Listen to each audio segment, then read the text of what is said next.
But they lose the Tesseract.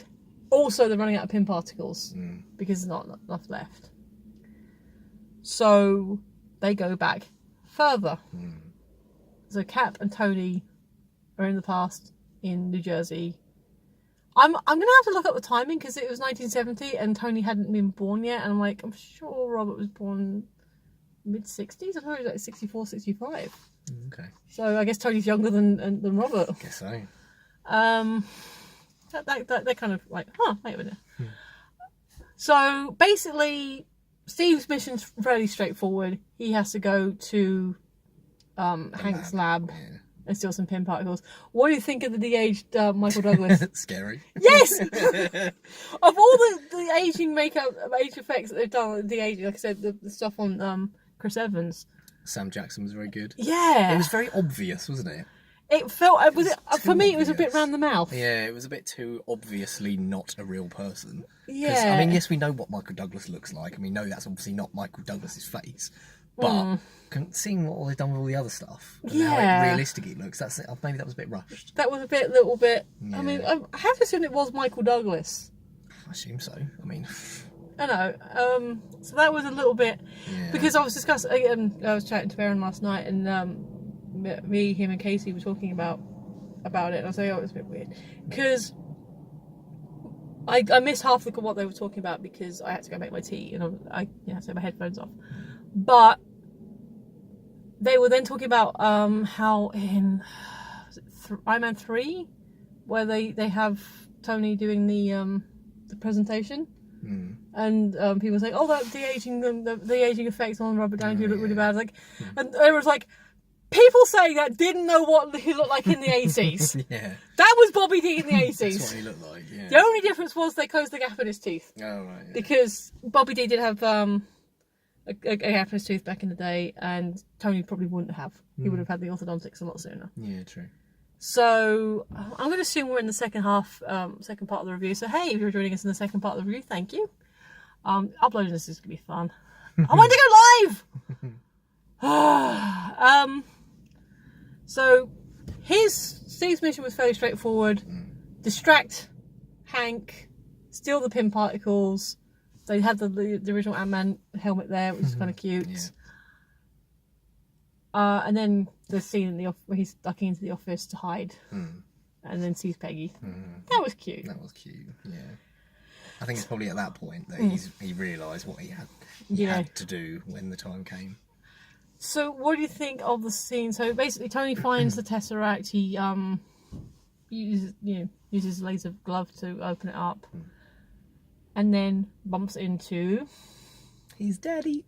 So do you want to talk about this one? Yeah, I thought it was really adorable. Yeah. And it's one of the things I was talking about earlier on when I said that I think they sort of rounded out Tony's arc quite well. And, sort of he got to say, thank you to his dad, and got to say goodbye, and, everything's going to be all right. And basically confirming that, I can't remember Tony's mum's name. I know it's not Martha. No. Mrs. Stark. Yeah, that she is preggo. That Tony hasn't been born yet. The hugging him, though, that was kind of like... hugging him, like, thank you for everything you've done for this country. Yeah. We're getting steamed up. Yeah, well, let me... Should we open it easier over the window, because I don't want to get too much noise on the camera. There we go. Fresh air. We apologise if you now hear noise and traffic from outside, but the windows are getting really steamy. And a plane. Hey. So, and I understand if you don't want to talk about this, but as someone who didn't really grow up with their father, does stuff like that get you? A little bit. I mean, it did get me a little bit. Yeah. I mean, I thought it was really touching. It was very touching. It was very sweet. And as I said, very appropriate. Yes. So yeah. You don't have to go deep if you don't want to. I'm just kind of... No, I thought that was, very apt. Cool. Apt! So, they all get back. They all, where's Tasha? Oops. Yeah, sorry. So they have a moment. They do stop and have a moment and, mourn Tash, and, Thor's like, well, why? We're bringing everyone back. Like, yeah, but they're just kind of gone. She's gone because the Soul Stone thing. So basically, we have a nice little montage of them making their own gauntlet, Yeah. which is kind of cool. There's a cute bit beforehand where they're making the time platform, the quantum tunnel, and he, he calls Tony calls he calls Thor Lebowski. Yeah. Yeah. Which is really funny when you remember that Jeff Bridges was in the first Iron Man movie. Yes, exactly. Yeah. And he calls Rocket Ratchet. Yeah. And Rocket's like, "Hey, you're only a genius on Earth." Yeah. Which was quite cute banter, I That thought. was very cute. But he did look very Lebowski. He did, didn't he? Yeah, the hair and everything. I don't know because I haven't looked up. I want to know if there's a T-shirt or something, some such with like the big Lebowski. If not, make one. Yes. I would buy and wear a big Lebowski T-shirt. Absolutely. I'm wearing a bloody Ghost in the Shell T-shirt at the moment. Which was a movie with ScarJo, but this is based more on the anime. Oh, that's nice. Okay, I'm going to close mine a bit more. The fresh air was nice, but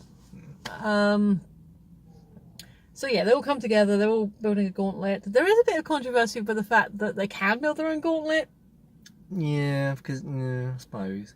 But then it's just the thing. It's not real. It's the thing that holds the stone. Unless because it was a Rowan, it was supposed to be this like big thing. Unless they did have some vibranium that they were using. Maybe. Because we don't know how long between them coming home and successfully building the gauntlet. So they could have got in touch with the Koei and said, "Hey, could we have some vibranium, please?" Yeah, true. So there's that. Yeah. There's a bit of back and forth about who's going to use it, and ultimately Hulk's like, "Well, it's mostly gamma radiation. It nearly killed Thor. I'm sorry, it nearly killed Thanos." Because basically the reason they had to go back in time to get the stones in the first place is because Thanos zapped them away. He snapped them off. He was like, "No, it's temptation. Can't do it." So he looks lost. Sorry, it's an old man walking along the car park, looking a bit not quite with it. I'm sure he's fine. I'm sure he's fine. One of these cars. Yeah. He's not looking for a place to pee. As long as he doesn't come here, we'll be fine. Yeah. So anyway, that happened live. Not. I wish it was. Oh, I'm chilly now. So they did the gauntlet thing. They and Hulk does the snap, and Tony is very specific with him in saying, "Don't bring everyone back, but don't change what's happened." Yeah.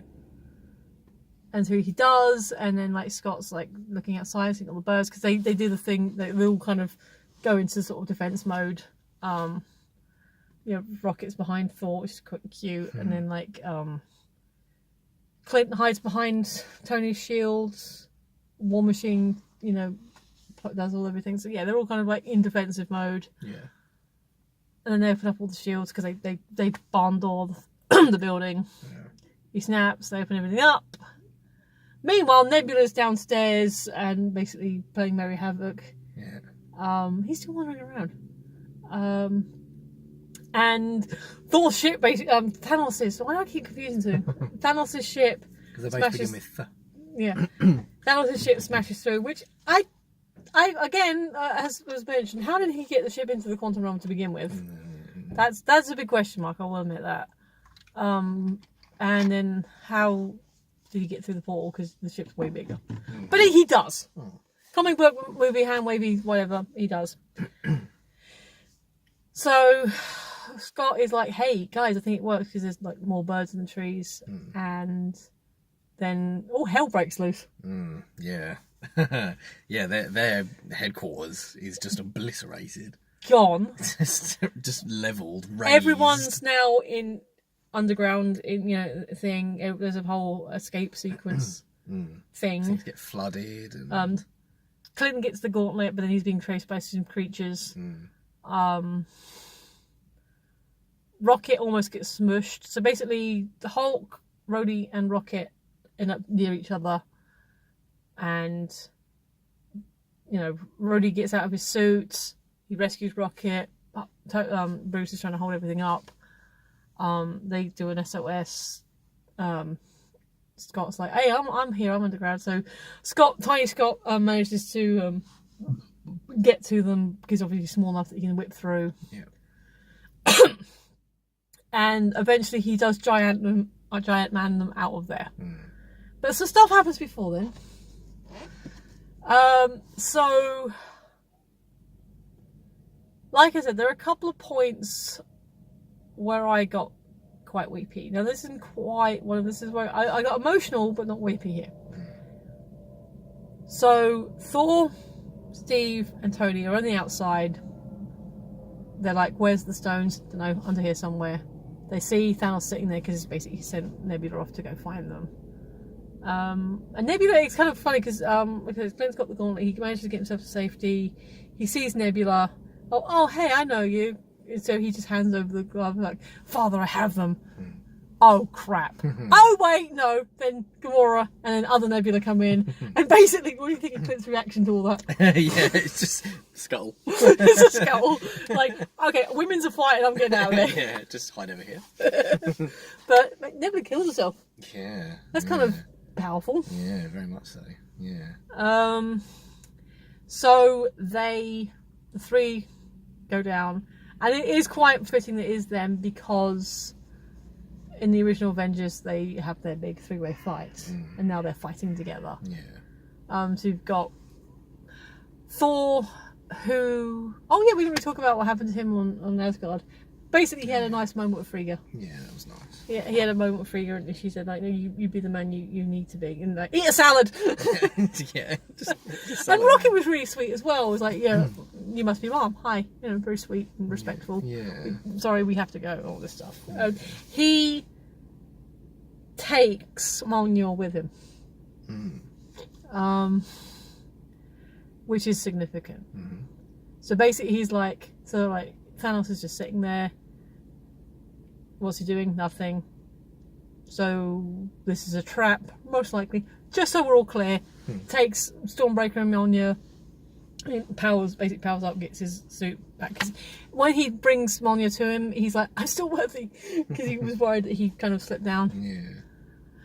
And then they have this epic battle. They all basically charge him, and they do a lot of neat tricks. Tony gets Thor to charge him up. Because, you know, as happened by accident in the first film, they do it on purpose in the second film. And big smash bash things going where Tony kind of gets knocked out. Thor gets put on the fence with the axe going into the chest in a way that happened to Thanos, but that Thanos doesn't remember that happening. Yeah. So that was kind of cool. Yeah. And then you see him on the ground. And then you see it move, and you think, oh, it's Thor calling it. No. It smashes into the back of Thanos, and then... then it cuts to... well, then you see Thor there, looking bewildered. Slightly. And then cuts to Cap. Holding. Wielding. And then Thor's reaction was like, I knew it! I knew it! Cap is worthy! Amazing. Did you hear the ripple in the audience? Yes. Yeah, I was part of the ripple. I was like, because having seen it before, that is one of the advantages of having seen it, you know, because I have time to, one, because I've had time to digest it a bit more, Yeah. and two, because I get to then listen to the audience. Yeah. And the audience like, basically. Incredible. I was like, oh my God, the woman next to me was like, oh, yes! Yeah. So that choked me. Did that get you A little bit. Steve being worthy? Yeah. Because it has been suggested that he probably could have lifted the hammer in Ultron, but he chose not to. He did make it wobble. He did make it wobble. Yeah. But that wasn't the time. No. This was the time. That was definitely That worth was the it. time, yeah. That was, oh my God. I was like, Yeah. the first time I saw it, I was like, yes! Unbelievable. So Yeah. good. And then he smacks him down. He doesn't win, No. and the shield gets mullered, Yeah. but he smacks him down royally. Yeah. That was so That amazing. was very satisfying. Thanos didn't know what hit him. Literally. Snap. So, I don't say snap. So that Oh, was. That was just like, oh my god, it's like, oh, yeah, like, just Tony's knocked out. Thor's kind of locked for a loop. You hear Friday, boss, wake up, boss, wake up. So yeah, so Cap does get up. Now, did you expect him to say the line? No. I kind of did. Okay. But was glad he didn't. Okay. Because we had it earlier. We already had the I can do this all day line. Yeah, true. Yeah. We didn't need it again. We already had it. Yeah. But it was still pretty freaking epic. Yeah. And then the part where I did cry. On your left. Oh my god. Oh. So this is like the where it all began for the rest of the film for me. It was Yes. just oh. And then it all just came together, didn't it? Oh. So do you want to explain it on your left? Yeah. So yeah. So he's doing these sort of the spirally things with his fingers. Yeah. And then so we get Black Panther. Oh. So basically, you hear Falcon over the radio. Hey, Cap, it's Sam. You hear me? What was it? On your left, and you see the spiral portal, and then T'Challa, and Wakanda Forever, and The little nod that Okoye, he gives him, the little nod, just and yes. Shuri. Oh, yeah, Shuri. Oh, I love her. I love Shuri. Love. And then Falcon flies out. Yeah. You sort of And then sweep him round. you pan out. And then there's portals Portals everywhere. I've got chills just talking about it. Yeah, I know, right? Yeah. That's what so the first time I watched it, I was like, oh, wow, that's, and the music, that's, the second time I was like, gone. It's like, oh my god. Oh, so good. Yeah. So, and just as you see everybody just start to finally all the Asgardians led by Valkyrie on her Pegasus. Yes. All these other armies, and then you see Strange and Wong, and he's like, "Is that everyone?" He's like, "You want more? You want more?" And then that's when you see Giant Man come out Yes. with the others in his hand. Yeah. Lets them come out. But you see everyone, and everyone kind of gets a moment to pop through, Do their own little. and like so you see Falcon fly out. You see, the Guardians come out. You see Peter coming out. I know, yeah. And he's And like he's in his just like- full. That was why I properly. Spider-Man suit. That was why I properly was like. I know. Yeah, I know. With his wavy hair and just standing like really proud. Like, yeah. Oh. And then you kind of see them, and like the others get up, and you actually get the Avengers assemble. That was incredible. I did not see that. But yeah, he calls the hammer, he gets it, and then just Avengers assemble, and then they just attack, and oh my god. There was a line, again, I've been watching a lot of reviews, and the line for this particular moment is like, this battle is the craziest shit you've ever seen, and I will fight anyone who denies it. Yep. Yep. Yep. Yeah, it was epic. There's no other word. And the reason I said that Morgan saved him is because we get Rescue. Now, if you don't know, because I don't know a huge amount of Rescue, but Rescue is Pepper. And she has been hinted at since Iron Man 3. Okay. Her own suit. Now, apparently in the comics she's mostly supposed to be defensive. She seems a little offensive in this film. But that's probably because this Tony is like, no, we need... Rescue in the books is designed is literally as search and rescue, is to help. Okay. But Pepper's in the fight! She's got a suit, a helmet. She's good.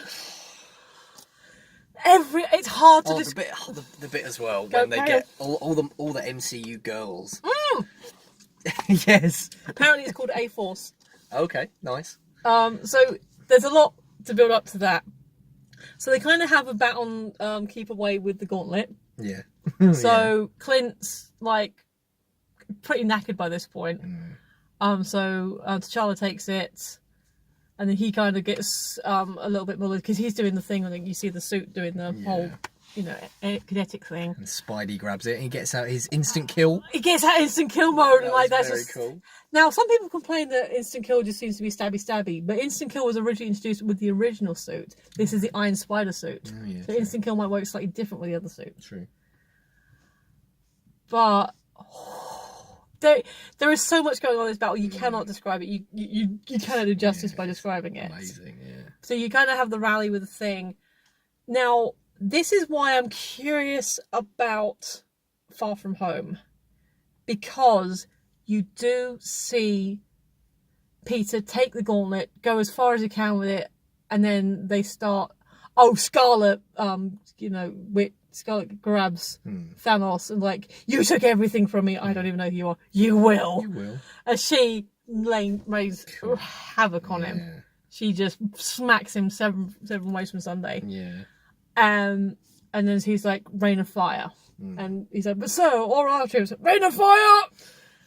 And this is where you get a serious... Because as of right now, everything's been... apart from the flying heroes, everything's been happening ground level. Yeah. Valkyrie charging and everyone, like the flying heroes have just been like, doing the pew pew into the ground. Yeah. But everyone else has been pretty much hand-to-hand combat. There is a complaint that Bucky doesn't punch people enough because he's got that big thing. He's still a soldier. He's still you're going to do a lot more damage killing, his shooting instinct people. isn't always going to be punch. Yeah. No. You've seen him in close quarters. He's fine. Yeah. So this is, I say, Far From Home is going to be interesting because once Rain of Fire happens, Peter gets knocked for 6. You are going to have, if they do it properly, you are going to have a film where a child has genuinely got PTSD. There's no way he has not got PTSD now. Yeah. So that's going to be interesting. Yeah. So he's really adorable. Peter is completely adorable in this because he's kind of going pillar to post and Rescue collects him up. I got you, kid. And then lands him on Valkyrie's Pegasus. And he's like, hi, I'm Peter. Wild day! So he basically, every time he meets someone new, he's introducing himself. Yeah. And when he's cradling the gauntlet, he's like covered in rubble. And Carol's like, hi, I'm Peter Parker. I'm Peter Parker. Hi, Peter Parker, I'm Carol. You got something for me? Yeah, you got something for me? There you go. Yeah, but poor lad. Poor lad. That's going to be an interesting movie. Yeah. So yeah. But he's like, so Scott has basically, because he's like, we got to get the glove. There's no point getting the stones. We can't return them to where they should be. Because that was basically Bruce's deal with the Ancient One, is they're going to bring the stones back to the moment they were taken. Yeah. So he's like, no, wait, that's not the only time machine we've got. And he pulls out his van. I was like, has anyone seen an really ugly brown van? And Valkyrie's like, yes, but you're not going to like where it's parked. Which is why Carol takes the gauntlet. Yeah. The whole point of Carol's kind of thing. And like, you see her and Peter, and it's like, oh, okay, cool, but how are you going to get there? Like, on your own. And like, that's when all the girls come down. Like, she's not on her own. Including Gamora. Yes. Including Gamora. Yeah. She's got help. She's got help. And they all assemble. Think, oh, yeah, that was great. I don't know much about A-Force, but again, I'm learning about that because people are like, oh, and the A-Force forms. So that was cool, the girl power stuff happening. And then Thanos basically destroys the machine. And there's another epic battle. Thanos gets the gauntlets, tries to snap, has a smackdown with Carol, which is amazing. He tries to headbutt her and it doesn't affect her, which is really cool. That was very, very cool. And it's basically a bit more. He's now got the glove on and they're trying to get it off of him again, and like everyone sort of has a go. And then Tony kind of grabs his hand and he's like, oh, you're too late. I am inevitable. Snaps his fingers and you see Tony. I am Iron Man. He's got all the stones. Incredible, yeah. And then he snaps. So he dusts everyone. Basically, all the bad guys go. Yeah. To dust. Even the ships go. Because there was there's a whole thing like all the wizards are basically doing shields and doing the battles and everything else. one of the dams burst, and Rescue's like, you must seeing this? And Strange is like, I've got it. So he's trying to do a vortexy thing. There is really nice moments between him and Tony. Basically, like you said, this is like what we get 1 in 14 million. Is this it? Is it? If I tell you, then it may not happen. Won't happen, yeah. But there is a moment towards the end, just before Tony snaps, where he's like, he's got the water. He's just like, I'm like, oh, my Holmes boys are like, getting it. Yeah. So, the death. Well. Okay, if you have been paying attention, you know what's about to happen. If you've been watching this and thought, I don't care about spoilers, here is spoilers. Yeah. You will care about this one. Tony dies. Tony Stark dies, man. Like, actually properly. Dead. Gone. I mean... Yeah. Because they set that up. Thanos snapped again, you see him all burnt up. Bruce snaps and he's all burnt up. He's got like a sling at the end, doesn't he? These are big guys. Tony's a little guy. Robert's only he's the same height as me.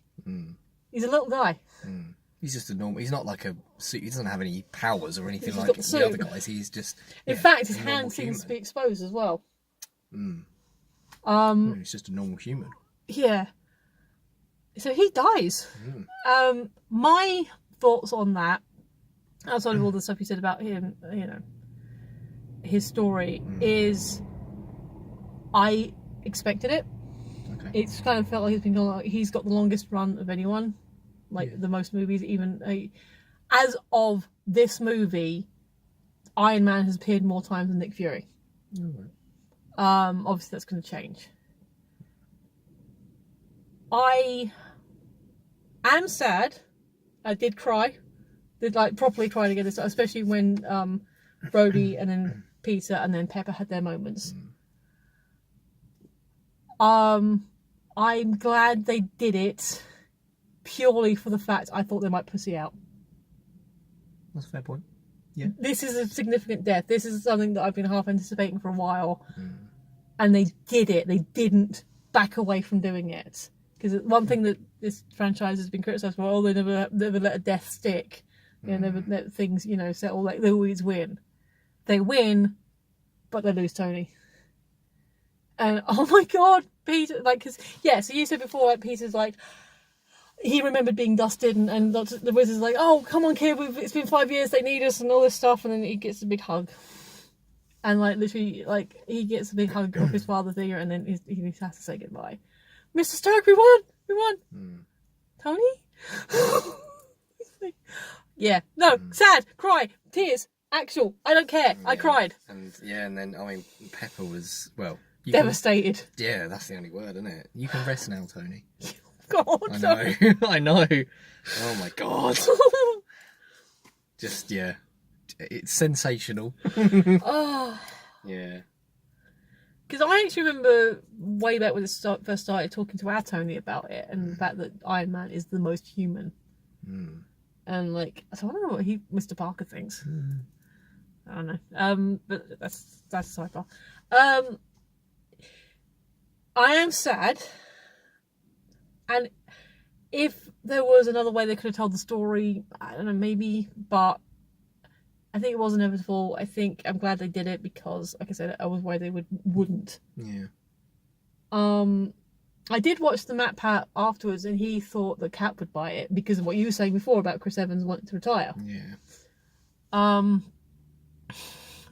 So yeah, that's basically kind of it. Tony doesn't snap, he dies, dusts everyone. It kind of cuts to a few breakaway scenes. Now, the thought I had in my head when I was watching it's it's one of those things people criticise, especially the extended version of Return of the King, for having all those epilogues. But that's like a 12-hour epic, and you've earned that. These are shorter epilogues, I would argue, but they are earned. This is way longer. This film alone is 3 hours. I don't know what the actual running time of all the MCU movies are, excluding credits. Take all the credits off and do all that. Got to be 20, 30 hours. Something like that, yeah. they have all the conclusions basically. And most of the conclusions are people at home with their families, just having quiet moments. And then we get Tony's funeral. No. Oh my god. Everyone is there. And as the camera goes to each person, you can think about the involvement that they have had with Tony over the years. Now I had when I was watching it originally, and I kind of was looking out for it again a bit more this time. Did you think that B Crumbs looked a bit weird? Like he wasn't actually there. I didn't really notice, to be honest with you. He looked a little bit too, because he's there with Wong. I'm like, what was Ben doing? Because obviously he was there for the epic battle scenes, but then he's stood there in a suit, and he seems more still than everyone else. And he does go around him, so it's 3D. But I don't know. I'm wondering if when we get to the behind the scenes, like, oh yeah, then Benedict was doing this and he couldn't do it. There was something about Stephen in that scene that he didn't look. He looked strange. Yeah, yeah. I was thinking as they were doing it, I thought, I bet all this wasn't filmed at the same time. You know, I bet all of these people aren't going to be free on the same day. I mean, if they are, they might. They might have been, but most of them. You know. So you get Peter and Aunt May. You get. It's beautiful. Obviously Nick is the last person you see. But yeah, I said even because I was confused. Because I said to Aaron, who was the kid behind? Well, I thought it was the Guardians. It's not. It's behind the other two. Behind Bucky and Scarlet, wasn't it? Oh yeah, it was. Yeah. And he said that's the kid from Iron Man 3, and it is actually Ty Simpkins all grown up. It's actually the actor. Yeah, he grew up handsome. Yeah, he did. Yeah, fair play to him. And yeah, it pans, and then so basically Carol's on the stairs, and then Fury is on the awning, on the thing, and you have a really sweet scene with Happy and Morgan. Like, you okay, kid? Yeah. You want anything? Cheeseburgers? Your dad likes cheeseburgers. I'm gonna get you all the cheeseburgers you want. So yeah, that's one other quick epilogue is you do see Peter back at school, and you see Ned, who's like, oh god, did Ned get dusted as well? Yeah, I guess he must have been. So a thought, because the 5 years happened. One of the fears that people had was they're going to undo everything, and reset it. They didn't. No. And for that, I'm glad. They let it happen. They let it sit. Consequences happened. Yep. So they brought everyone back. Now there is going to have to be some kind of impact. There's going to be to bring back half the population is probably going to have more of an impact than taking them away. Yeah. Someone else said, well, what about siblings that are now maybe older or younger than the respective siblings, or what if people got remarried? But specifically to the high school, you've got the kids coming back, and I think Flash is in it as well. So I guess Flash got dusted as well. With kids who lived through it. So that's going to be interesting. Yeah. But the only other thing I want to say about Peter is Peter remembers being dusted. But does Peter remember being dusted because he has heightened senses? Or does everyone remember being dusted? No, that would be an interesting thing to find out. Yeah. This is a long one, and I don't know if it's actually in 2 parts or not. We're actually over we might even go 3 parts. So I'm going to... Final thoughts? Exceptional. It was just amazing. Do you think... Now, obviously, we know Far From Home is happening. We know there are other... Guardians 3 is happening. There's other sequels. Yeah. If we didn't know for a fact these sequels were happening, would you be happy with this ending? Yes. Yeah, me too. Yeah. If there's no other movies, I'm okay with that. Yeah. There is going to be more movies, and I'm curious to see them. Yeah, I'm glad there are more. Yes. But it really was the end game. Yeah. Yeah. So there wasn't a final end scene. No. Except you do get right at the end an anvil hammer. Oh right. You get the clang. And some people are like, is it a throwback to the first movie? Is it like the possibility? Because there's a couple of theories of, Tony could come back this way because this is what happened in the comics. Could it be an allusion to possibly Riri and Ironheart? I don't know if they're going to bring Ironheart into it. But that was basically it. There was no scene. There was just Black, the hammer anvil, and then... Okay. All right. So yeah, that happened. Yeah. But my thoughts are everything I've just said. I've been sitting with this film for 3.5 hours, 3.5 days, and then another 3 hours talking about it. It's so good. When I was first watching it, I was like, because the first half is, I won't say slow, but it's more talky. I'm like, do I really want to sit and watch this film again in like a week, less than a week? And then it got to everything else. Like, from the time heist onwards, like, yeah, no, I can definitely sit and watch this film again. Oh yeah. So how long do you think you're going to be before you go see it again? Well, there's probably one on tonight. Yeah. Popcorn rating epic. Yeah. I don't know. I don't want to go into a third video. Just to say goodbye. So I'm gonna, see it. Thank you. If you've sat and watched all of this hour 22 of us talking about it, thank you. Sincerely, we appreciate it. I'm gonna sign off now because I'm getting a sore throat and got other things getting on with tonight. So, final thought, awesome. Epic. We loved it. I'm sure you loved it. Thank you for watching, sincerely, because this is a long one. This is why I watch it live. So yeah, thanks for watching, and we will see you next time. Bye.